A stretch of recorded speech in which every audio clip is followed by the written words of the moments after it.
Dirk has been with the OKR Institute for a while now, and he has 15 years of experience in OKRs, in coaching. He's our performance director, and he's also been a coach for over 15 years and a business writer. And Dirk, would you like to quickly introduce yourself? Thank you so much, Sandra, and welcome to this call, everybody. As Sandra said, I'm Dirk or DC, that's much easier to pronounce. And I would like to take you through 8 critical success factors of implementation today. For some of you, it's morning. For some of you, it's afternoon. And for some, evening. So welcome to everybody. I've been privileged to introduce OKRs through coaching to several organizations across multiple cultures and countries. And I'm here to share my learnings tonight with you about specifically what makes OKR implementation successful and sustainable. With that, I will just quickly share my screen and we can get started. And while DC does that, I would like to just let you know that we'll have time for questions and answers after DC is finished with his presentation. So if you have any questions already, go and type into the chat box. I'm happy to come back to that later and yeah, have fun. Just a quick Zoom test, Zoom cliches. You can all see my screen clearly. All good? Yes. You can Yes. give me a thumbs up. That's great. So we can get started. What I will share with you tonight, as I mentioned earlier, is the 8 critical success factors to implement OKR sustainably and successfully. On this slide, I'll just go through it at a high level. And after this, we'll go into detail on each element. First of all, buy-in. Now, we see it across the board that a large number of OKR coaches, and this is not wrong, it's just not necessarily optimal. A large number of OKR coaches simply go into an organization and coach OKRs, how to create objectives, how to create key results, how to create an action plan, for example. But if we do not consider resistance to change, if we do not consider the complexities that the organization faces necessarily, if we do not consult with top management, truly what is the vision, the strategy of the company, and we do not obtain buy-in, it doesn't matter how good we are as OKR coaches. Without buy-in, we're literally nowhere. And we see that a large number of implementations fail due to not considering company culture and not addressing the buy-in factor. Now, where do I start? My suggestion from experience is start with top management. Let's say you get buy-in from mid-level management, but there's no buy-in from the top. Then you might start introducing OKRs at team level, at mid-management level. But then if there's no quick improvements, no quick results, then top management with limited knowledge might just pull back and say, well, OKRs are not effective. We will not continue. We'll just revert to command and control. Then we need to create a significant number of OKR champions in the organization. Now, if the organization has no experience or very little experience with OKRs, naturally speaking, they would need an external coach to help them or consultant. But over time, of course, the more internal champions you have that do not only coach OKRs in the organization, but also act as advocates, it dramatically increases the sustainability and success, or your chances of success of an implementation. Then a thorough OKR education. We'll go into detail on that in the coming slides. And then leadership through communication, collaboration, and coaching is another critical success factor. Without leadership, we're also nowhere, but we'll be practical. What does leadership in the context of an OKR implementation actually mean? Then creating a strategic OKR rollout plan is another critical success factor. If we fail to plan initially, meaning to assess our available resources, that might be a problem in the future if we have not thoroughly assessed that from the onset. And then in the integration of OKRs, the value system, the vision, strategy, and purpose. We need to align OKRs not only to the vision of the company, but also to the value system to ensure that there is cultural alignment, and to the strategy. But that begs the question, if the strategy is poor, how would that affect our OKRs? But we'll discuss that as well. And then writing a unique OKR playbook. How will we write OKRs in our organization? If we are consistent with that from the onset, we overcome the problem that we might face in the future of inconsistency, drafting OKRs in different ways. So some might prefer drafting OKRs that's easy to attain. Other team members in the same organization might write far-reaching goals, and then when they have to collaborate, huge issues and conflict. We need to avoid that. And then lastly, but not least, check-ins and reviews. The success of OKRs is largely determined by the quality of our reviews. But let's go into a little bit more of depth on each element. Buy-in.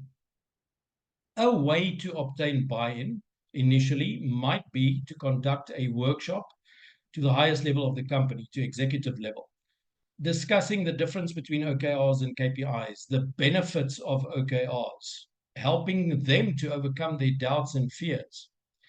Now, I don't know about you, but we have come across this several times, that some organizations think that the implementation of OKRs is very simple. After all, we just need to draft objectives, key results, and an action plan. And then we have started at least. But OKRs are not that simple, because alignment is a critical issue. Collaboration, understanding the level of resistance to change is also an issue that we need to address.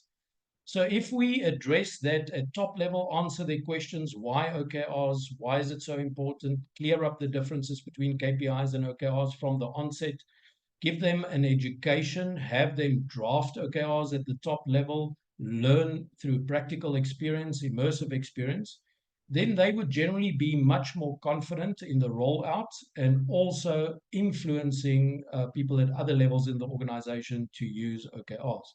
So that's a good place to start usually. Then we can also adopt an approach of individual coaching. Often OKR implementations are very successful if it's driven from the top. The CEO is the sponsor, the key driver. And if that individual receives individual coaching from a very well-versed OKR coach, for example, that also serves the organization well in the long run. Then also obtain buy-in over time through creating OKR champions and advocates, and break down resistance to change over time. That does not happen overnight, but often there's resistance because we are so used to KPIs. Why this new methodology, for example? We need to address that from the onset. Then creating OKR champions in your organization. Identify those in the organization that already has a positive attitude towards Agile, towards OKRs, and they have a keen interest to learn and apply more. So this should be more on a voluntary basis. But then if we educate them thoroughly, for example, through a practitioner's course, a highly practical, immersive experience of OKRs, they can help us with the sustainability and success of OKRs. Ultimately, they can conduct drafting workshops, they can conduct reviews as well and play a role in that. Create roughly one OKR champion for every 30 to 50 employees. That's employees within OKR Agile teams. Over a long period of time, that will ensure that they are not only well-versed that OKRs can help facilitate drafting workshops, but also act as advocates. They could change the lunch conversation. Let's say the lunch conversation goes bad. Well, I don't believe in OKRs. I believe in KPIs. I have received a lot of bonuses when it comes to KPIs. I don't understand why the organization is pursuing these far-reaching goals. Then the OKR champion can enlighten the other person in the conversation, explaining why the company is pursuing OKRs, why it's so beneficial. So OKR champions can definitely help break down resistance to change over time. But typically, they would be used for facilitating drafting workshops and leading check-ins and reviews. A thorough OKR education is another extremely important factor. Not only providing OKR champions with practitioners and leadership courses, but also conducting crash courses throughout the organization so that every, let's say, participant in a drafting workshop is at least empowered to understand OKRs at a basic level. So they don't walk into a drafting session with a very limited understanding of OKRs or no understanding. Then also, how to facilitate check-ins and review could be another training session facilitated by an external coach or consultant. And then individual coaching could be highly beneficial. That could be for key role players, such as the OKR champions. This could be for the OKR sponsor as well. Then leadership through collaboration, communication. It's a very good idea to include a communications plan from the onset. How will we communicate during town halls? What will the frequency of that communication be? What will be discussed during all hands meetings, check-ins? What's the framework for that? What's the framework for reviews that we will follow? And individual coaching sessions that will be conducted. If that is written up in a communications plan, clearly decided upon, again, it's an iterative approach. We can improve as we continue. But if that's decided upon early in the game, the introduction of OKRs through a town hall is properly done with great enthusiasm and doubt is removed. How will my performance be reviewed in relation to OKRs? If all of that is understood from the onset, our team members will be much more likely to participate in an OKR program with a great level of enthusiasm. Then communication must radiate through the organization as opposed to be stored. Now, a well-known agile coach always says information should be radiated through the organization, not be stored, not be refrigerated. Now, that's what happens often in organizations. Information is stored somewhere. If I remember to collect it, I will go and collect it. But there's some effort on my side required to go and collect it if I remember.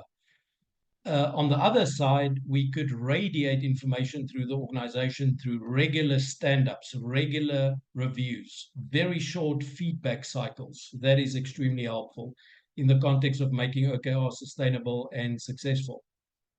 Then leaders must be seen co-creating and where it truly matters.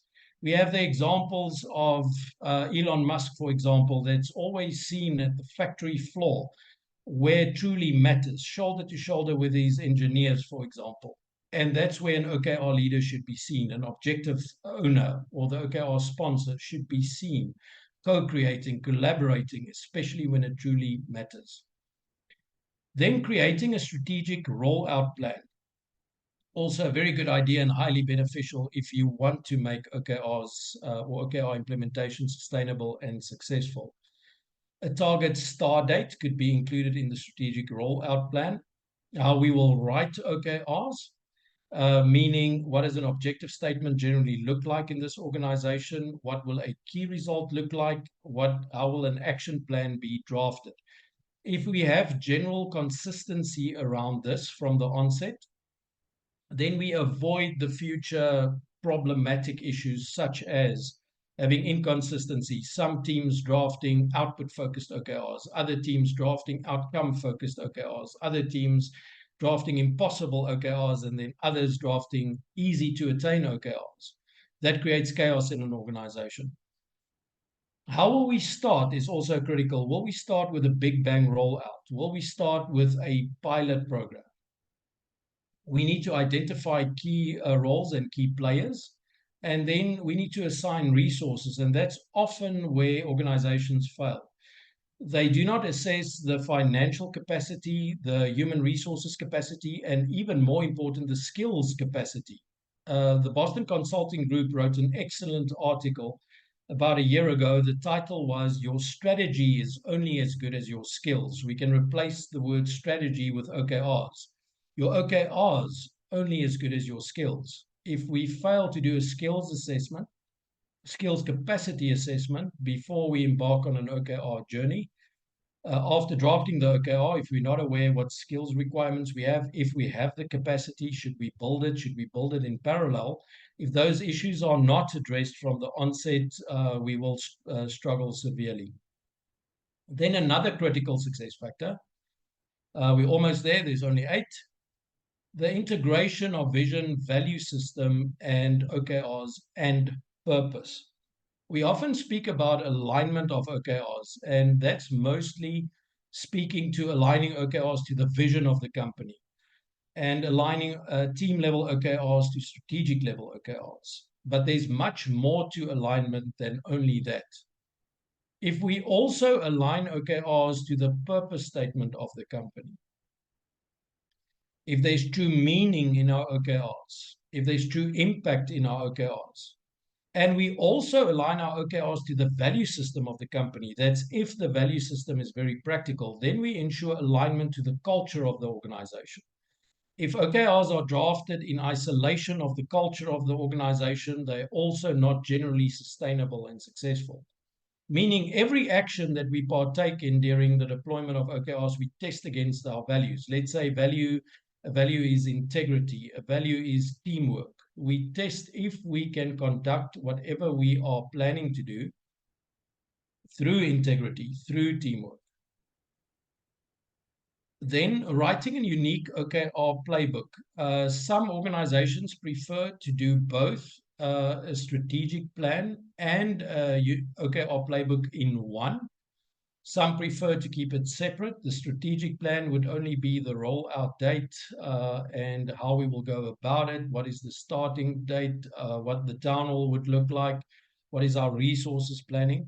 And then the unique OKR playbook would refer to the vision, the mission, the purpose, and values of the company, how we will write OKRs, what's our best practices around OKRs, how we will conduct our reviews and our check-ins, and the roles and responsibilities, such as who is the OKR sponsor, who are the OKR coordinators.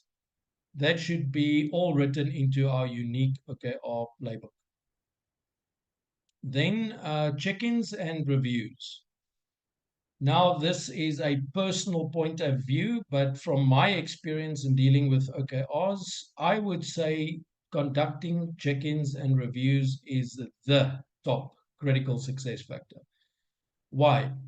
We need to ensure short feedback loops, but check-ins also your opportunity to improve, iterate, assess obstacles, and do so proactively.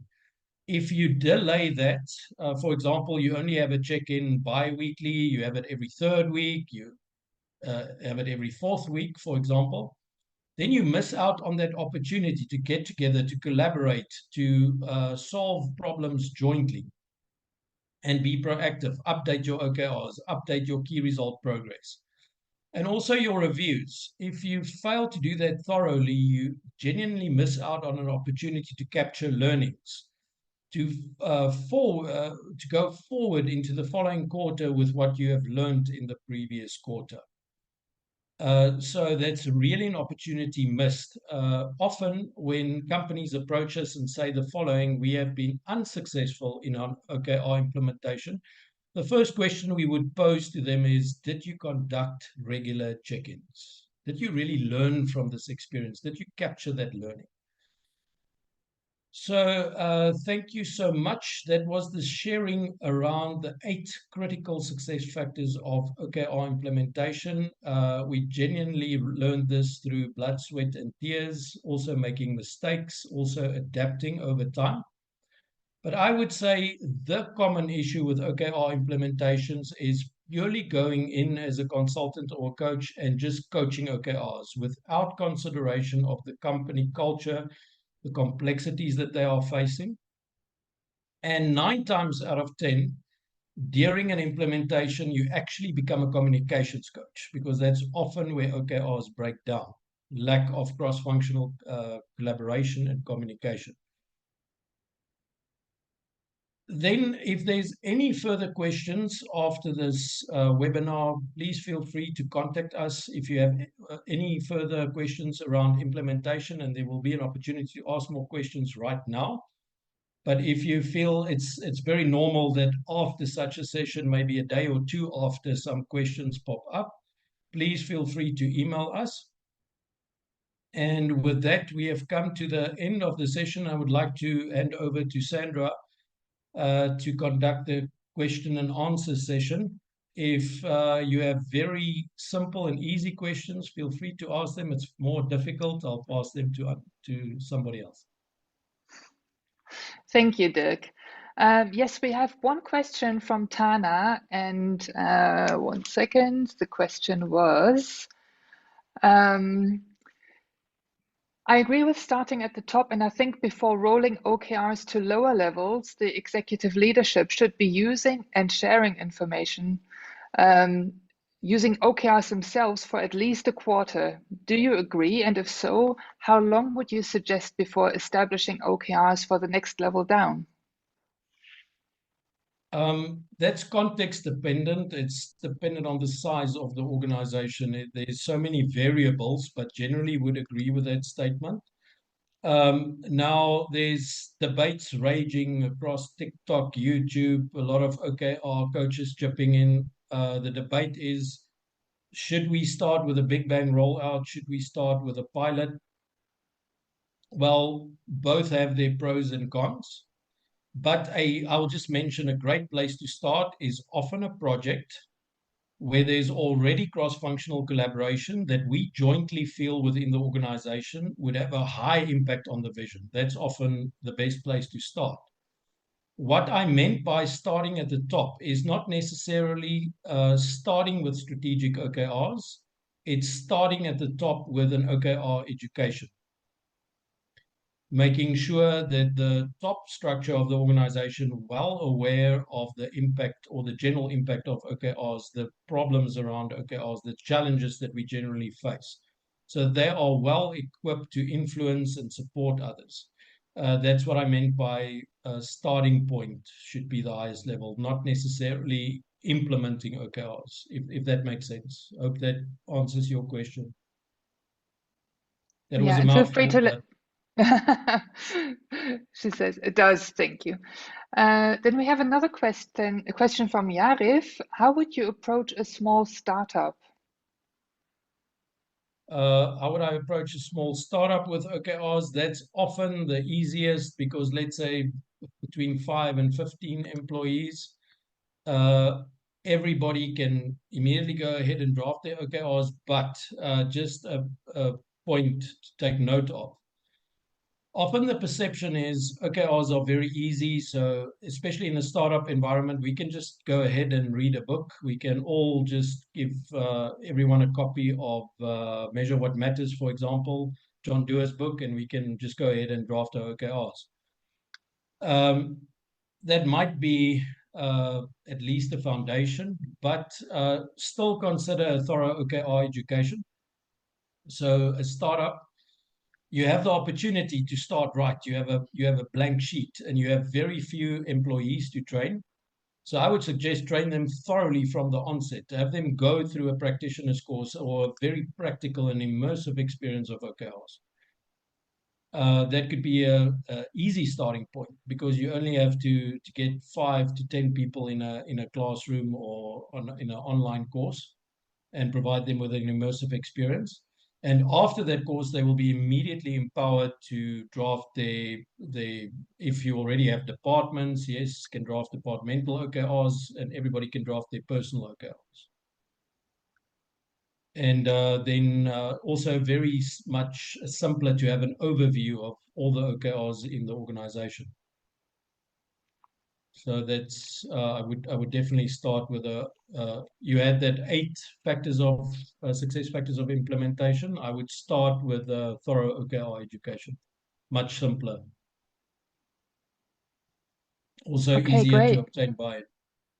It's a very broad question, right?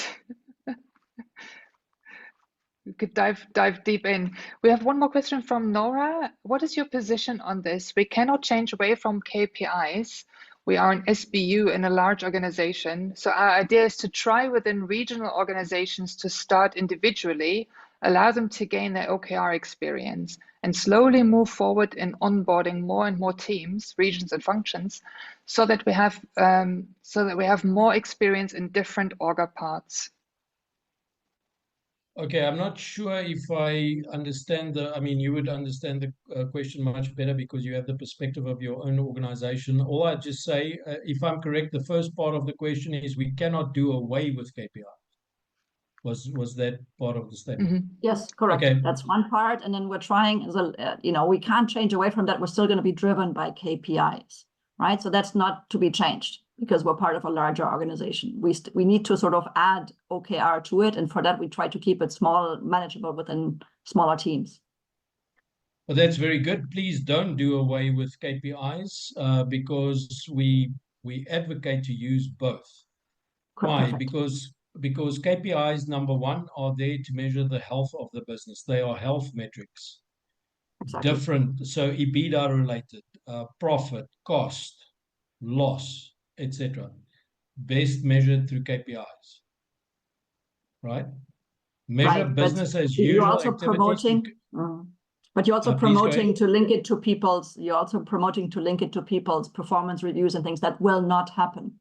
Period. Right? There's a structure that's there. Okay. So we need to somehow add OKRs sideways and say there's some additional benefit that we're driving here.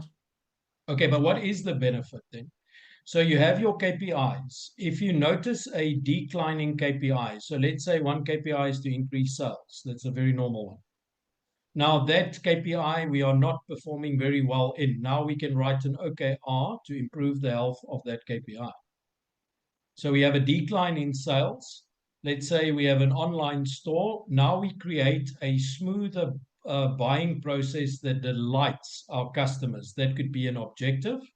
We write our key results, we write our action plan. When we achieve that objective, we are positively impacting our KPI. So that's the link. So that's a very good starting point. You can show to top management, we can write OKRs to support our KPIs. I hope that helps. Thank you. There's much more to it, of course, but we'll need much more time. Then we have one more question from Ole. He's asking, one champion for every 30 to 50. I get the feeling that this is a large number already. Is that number based on best practice?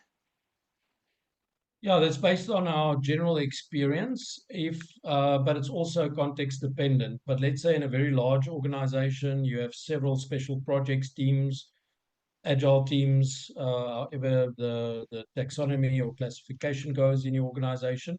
But you have one OKR champion. Let's just define it again. Somebody that's very well trained in OKRs, takes part in a number of activities such as reviews, conducts check-ins, also helps facilitate workshops. They become very experienced.